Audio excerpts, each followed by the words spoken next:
So, Kate Polson from the Rock Trust, and I'm here today with... Paul from ESPC. Lovely to have you here. Glad to be here. Glad to be anywhere. First off, let me ask you, why is it that you would like to end youth homelessness? Yeah, I mean, we've been chatting on and off about this, haven't we? I mean, certainly I think in the enlightened society that we're in, I think everyone deserves a place to call home, don't they? You know, I mean, who wouldn't want to end homelessness? Yeah. Is there a reason that you think that you would like to work with youth homelessness in particular? I think I go back to when we had that podcast, and the one thing that really resonated with me was that when we spoke about intervention, and almost at school, you see those, you know, if you can intervene then when there's a risk profile and you can do something there. And I think we were talking about the success of that in France, was it in Canada, Australia, yeah. And you think, well, actually, surely if we can turn someone's life around, intervene early, and they have a very different path in life. Yeah. I think prevention just seems like a no-brainer, right? It just seems like a no-brainer. And you know, I'm sure if you worked out the numbers somewhere, that surely that intervention there, just the difference it makes to someone's quality of life. Yeah. And if you boil it down to cold hard cash, which governments probably have to, surely the cost of that, intervening then and having something that goes on to have, because as you say, how hard is it to get a job if you don't have a fixed address? Absolutely. It's really difficult. So, you know, these things... Or to hold down a job if you don't have the stability and a safe place. You know, a chaotic life and everything else. So, yeah, I think it resonates, because I think if you get people on the right path early, you know, that gives them a far better chance in life, doesn't it? Yeah, definitely. Yeah. So what are your hopes for the ESPC and Rock Trust partnership? I'd say more of the same. I think, you know, for me, there's two elements to this. There's the fundraising. Well, there's probably three, actually. There's the fundraising. There's the food that people can drop off, and that's been ever popular with forever. We're not bringing that down. And I think probably the third one is the education and trying to increase the profile of Rock Trust and the great work that you do and the success stories of that. And I think because ESPC is a known brand, and as we get to our website, if we can amplify your message, you know, we absolutely should. So it's probably those three things. Just saying that to the team, it's a really nice partnership, because it's not just, I mean, whilst we always appreciate the donation, it's not just a donation, but it feels like the teams have really got together. Definitely. And both businesses are quite aligned in a lot of their thinking. Yeah, and sure. So there's lots of ways we can work together, which is really nice. You know, and both of us are people businesses, both of us are local businesses. And, you know, we're both a force for good in different ways. But, yeah, absolutely. So more of the same. As I say, I think our commitment rolls into 2027 at the very least, because I don't ever, well, maybe, I mean, you tell me, will this work ever be done?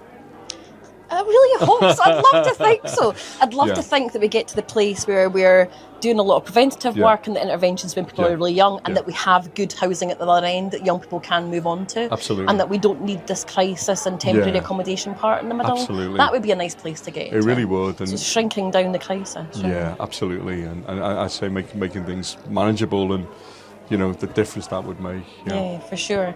What's been your favourite part so far? Ooh, I'm not just saying it because you're here, but probably the podcast, because I learned so much, and that, as we spoke about earlier, the intervention thing really stuck with me. Yeah.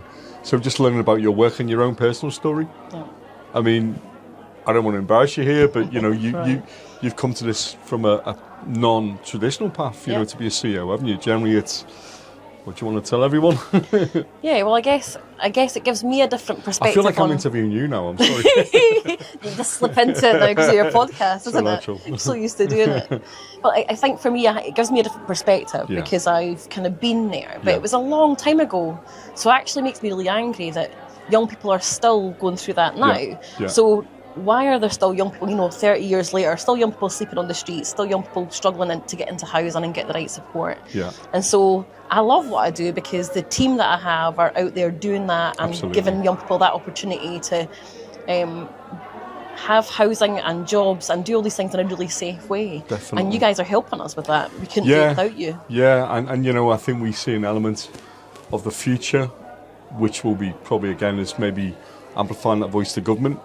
And, you know, we were talking earlier about this, weren't we, that it just feels like there's something fundamentally broken when we're talking about Debenhams, weren't we? Got a huge store there that's never going to be filled by another retailer. Maybe a hotel, but let's say that the place is empty, and you got people sleeping at night in the doorway. So you got a huge empty building and people sleeping on the street, and you think, well, something's wrong, isn't it? And there's a very easy solution there.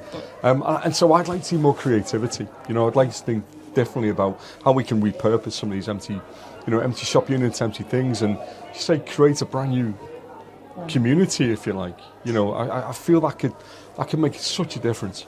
Well, I've just described you as very creative supporters and all the things that you've done, but I like to think that we're quite creative providers. Definitely. And we do look out to find out what the newest methods might be and what we might try and what we might learn from others. So I hope we continue that as well. We like to be creative. Yeah. So we are in a housing emergency in Scotland. What are your thoughts on where we're at and how we can get out of this?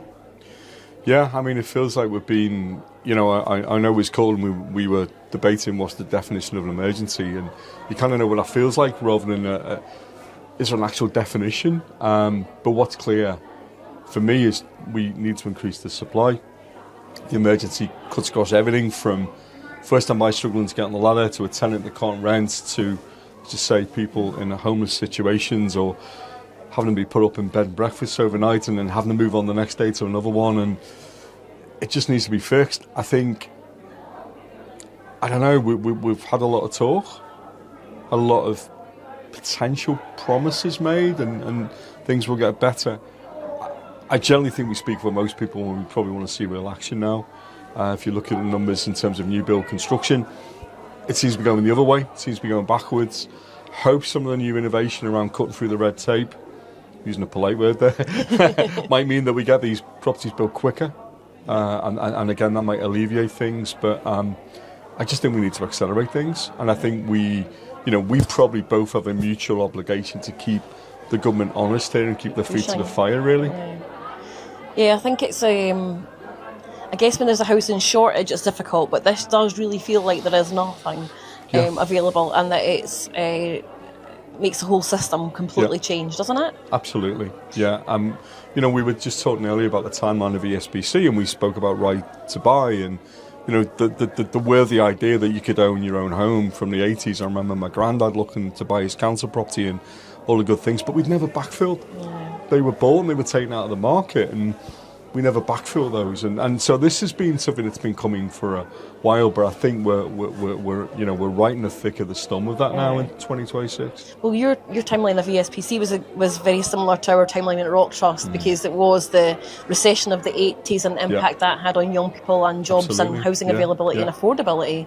And the early came to the creation of Rock Trust. That's why we needed to be there in the first place. And for a while there, it felt like we were making real progress. And it feels like, whether it's COVID or the cost of building or whatever, there's been lots of things that have got in the way a little bit of the progress we're making. But we should be on a path to progress, right? We've acknowledged we're in an emergency. I think the acknowledgement's there, isn't there? As I say, I think to call it what it is something. But then, as we say, we probably need to define what it means to be in an emergency, and you put it so well earlier.